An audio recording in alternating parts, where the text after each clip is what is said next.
everyone. My name is Toyin and I'm based in Banbury, and it's nice to meet everyone here. And I want to say, Eric, thank you for the opportunity. When you asked me that if I can share a word, I wanted to say, oh, I don't know. But the Holy Spirit said, no, Toyin, be bold, just flow. And I was just asking the Lord, what should I share? And he said, when life happens. And the Holy Spirit reminded me that you recently wrote a book 2 months ago, which I'm going to show everyone. And it's called Life is Worth Living. And in this book is my story of adversity, how God actually triumphed over adversity and God's unending love for me. And in chapter 2 of this book, that is where I wrote this particular topic. When life happens, are you still winning? And that is what I'm going to ask everyone here. Everyone here has been through disappointments, failures, bereavement, loss, all sorts of things in life. All sorts of things when people didn't match up to your expectation. Well, in that process, that is life. We're in 2023, things have happened 2022 and before. With all that happened in your life, are you still in regrets? Are you still miserable? Are you still sulking? Are you still crying over spilled milk? Or are you still winning? Where does that winning come from? It comes from your mind. And the Lord opened my eyes to Romans 12, verse 2. And I just wanted to look at that quickly. Romans 12, 2 said, don't copy the behavior and custom of this world, but let God transform. This is the New Living Translation. Let God transform you into a new person by changing the way you think. Then you will learn to know God's will for you, which is good and pleasing and perfect. God's will for us is good and perfect. Well, because we're in a dying world, we're going to face adversity. And it all starts in your mind. Everything starts in your mind. The way you think, the way you imagine, the way you deal with issues starts in your mind. And the Lord said that, give me your mind so I can transform it. So you can be in my will for where I'm taking you to. So I'm going to use an example, which I use in my book. Assuming you're going on a long journey, it's about 200 miles, and your car is on E. What you are thinking at the moment is how you're going to fill your car, whether it's you use petrol or use diesel, because of where you're going to. But when you get to the next gas station and you're filling your car, it's not the tank. It's on E already. That means you have to have the patience for it to be full to some extent. As soon as you put the nozzle in, your tank is not going to be full. It's going to start from somewhere. From E, quarter tank, half tank, and all that. And that is the example God always gives me. Toyin, where are you when things are happening? And I'm asking everyone here, where are you when things are happening? Are you on E? Are you on quarter tank? Are you on half tank? When you're on E, what do? Do you just stay there, blame everybody? Or do you do something about it? Because your attention will follow your attention. What you do about it will determine where you're going to be. So when you're E, are you going to spend time worshiping, spend time meditating on God's word? What are you doing about it? That from that E, you could get to a quarter tank. And you know, from that E to quarter tank, it's not going to be automatic. You have to be processing on God's goodness, processing on what God can do, not processing on what has happened that is full of regret. And the Lord taught me that because I've been through all sorts in life. And He taught me how to focus on Him, not like I can face my face like a flint. And He said, so you do something about it. Don't sit down and cry about it, because crying will not solve everything. And that is what I'm showing to everybody here. When you're on E, what do? We're all different. We're all uniquely made. And at some point in time, it might not be worship you want to listen to, it might be a sermon. It might be you want to actually meditate on God's word. But what the Holy Spirit is telling you at that time is what will help you to get to the next level. And that is how you go. And you get into full tank can take days. It depends how you are yielding to the Holy Spirit to allow you to journey through. So when life happens to you, are you winning? It starts from your mind. It starts from you focusing on what God can do. It starts you living, casting all your cares upon Him. It starts from where you say, God, I will let it go. Let go and let God. I'm in your will now. And in my book, I went on to say about not settling for less. Because when life happens to you, there are few factors that just can make you depressed or just stay where you are. You're just on a plateau, settling for less. How do people see you when you're going through battles? I'm talking about myself. How do people see you? How do friends see you? Did you have more friends or you lost more friends? Were you all by yourself? All these factors I mentioned can make you settle for less. Did you develop a low self-esteem for yourself? The Lord said, no, I didn't call you that way, because you can do all things through Christ that strengthens you. Philippians 4:13. You get that strength from Him. How do you see yourself? Psalm 139 verse 14. You are fearfully and wonderfully made. You need to talk to yourself. What I do sometimes, I go in front of the mirror and I confess God's word to myself several times. I don't want to listen to any negativity that will bring down my low esteem. And when we look at Deuteronomy verse 1, the Israelites have been going round and round in circles in Exodus. And the Lord said to them, you stayed on this mountain for too long. Sometimes that's what happens. When life happens, we stay on the mountain for too long. Blaming mom, blaming dad, blaming sister, blaming institution, blaming organization, blaming everybody. And you find yourself just there.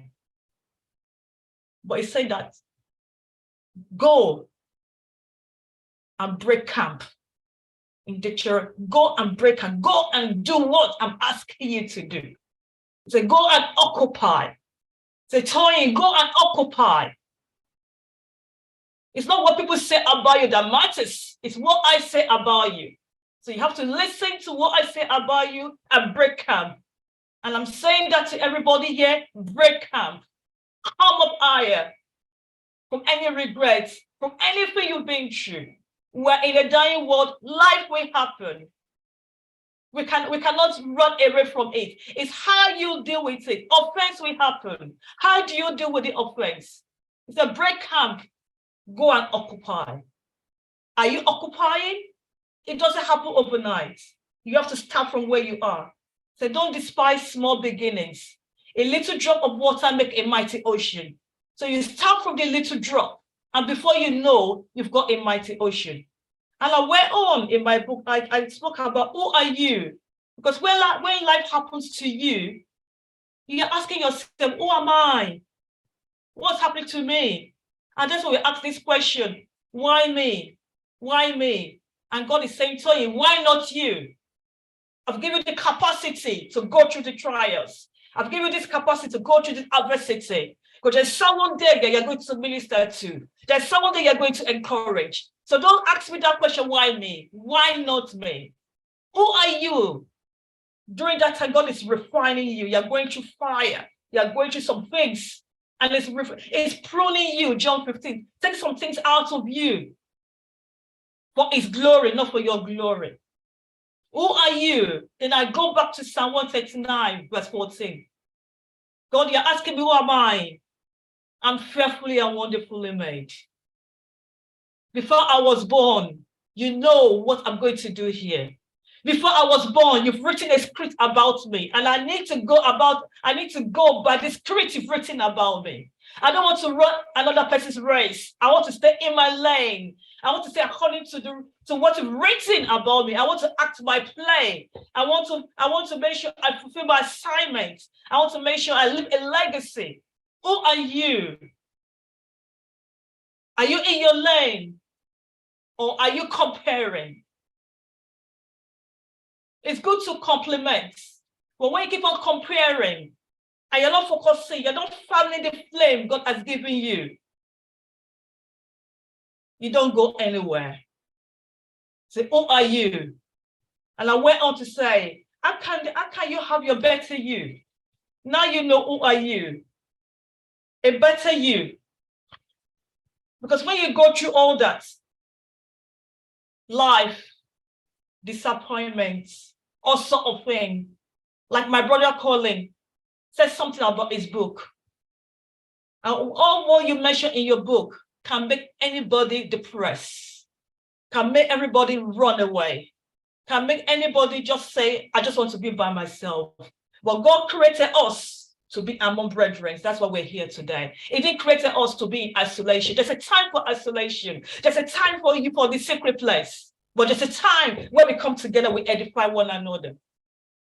Things happen anywhere, in the church, school, anywhere. But God will say, I want you to go through the fire. We spoke about eagles. I want you to go through the high of the storm. Eagles, they go through the high of the storm. That is the way you know you're winning.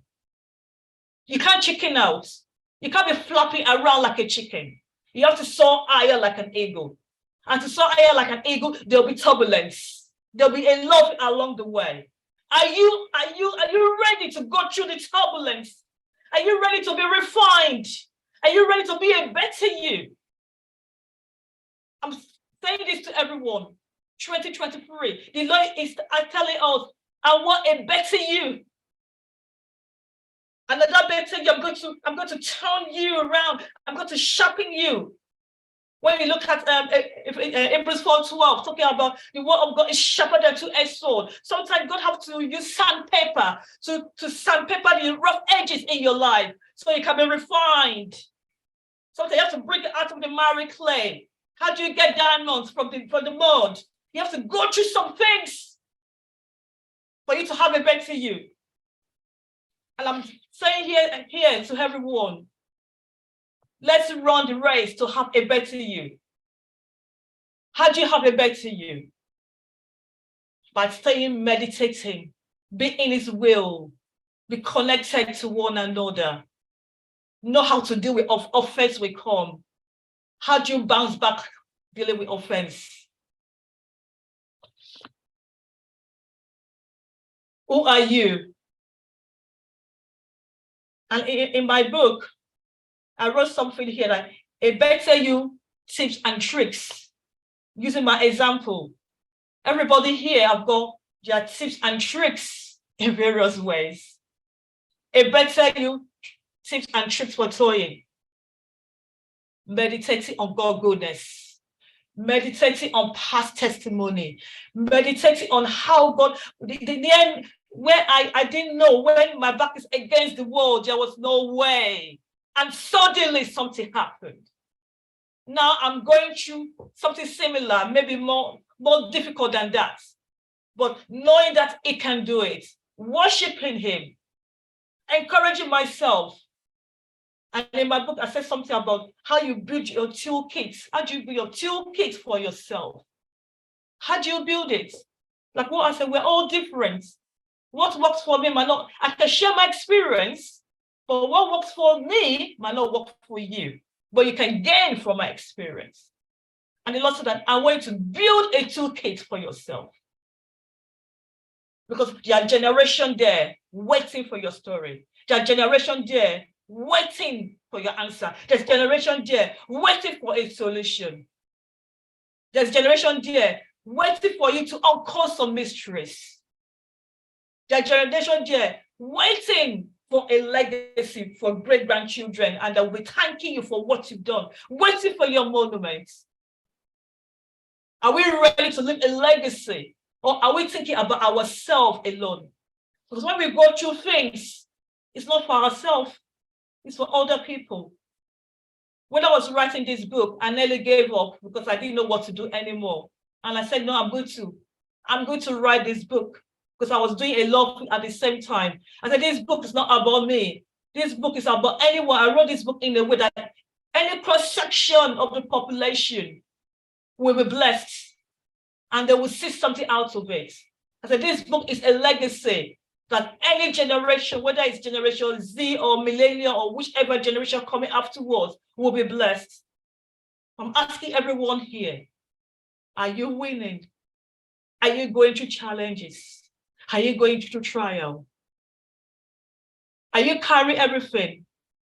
This is an example of a bottle of water. The Lord said, I cast this upon me. I'm still carrying it. I'm not casting it. So assuming this is like 30 liters, and I carry it for a long time, my hands will be heavy. But the Lord said, cast it upon me. Just leave everything so you can be light. The Lord said, I want you to be light. No more baggages. No more baggages. No more weights. Hebrews 12 says something like that. Cast all the weights. Cast it somewhere and come light into my presence. Eric says something about coming boldly to the throne of grace. When you come boldly to the throne of grace, you're coming light. You're leaving everything behind. I'm leaving you with this. 2023. The Lord wants a better you. Build your toolkit. Focus on Him. And everything you go through, know is for a legacy. Whether you're going to write a book, you're going to write a movie, whatever you are going to do is for His glory. God bless you. Thank you.